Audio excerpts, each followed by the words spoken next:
খুবই একটা বড় লিজেন্ড প্লেয়ার। অনেকে বলেন কলিজওয়ালা খান। অবশ্যই উনি ওনার বিগ হার্টেড মানুষ একটা। বাংলাদেশের ইতিহাসে সেরা ওপেনার। অবশ্যই, no doubt. To be honest উনি অনেক হেল্পফুল এবং অনেক ভালো মনের মানুষ একটা। তামিম ইকবাল বাংলাদেশে একমাত্র আন্তর্জাতিক টি-20 সেঞ্চুরিয়ান, সেই ম্যাচটা তো আপনি মনে হয় খেলেছিলেন ধর্মশালায়।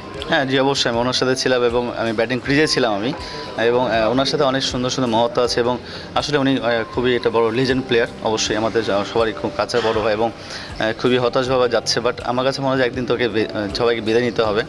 বাট ওনার বিদায়টা খুবই ভালো হচ্ছে এবং আলহামদুলিল্লাহ অনেক স্মৃতি। 2015 ওয়ার্ল্ড কাপ খেলেছি একসাথে, চ্যাম্পিয়ন্স ট্রফি খেলেছি, ওয়ার্ল্ড কাপ খেলেছি। টু বি অনেস্ট উনি অনেক হেল্পফুল এবং অনেক ভালো মনের মানুষ একটা। চ্যাম্পিয়ন্স ট্রফিতে 2017 সালে একটা সেঞ্চুরি আর একটা 95, দারুণ একটা অন্যরকম ওপেনিং ব্যাটিং করছিলেন তিনি।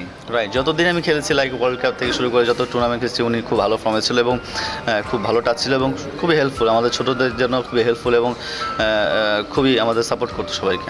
তিনটা বেস্ট মোমেন্টস যদি জিজ্ঞেস করি তামিম ইকবালের আপনার কাছ থেকে।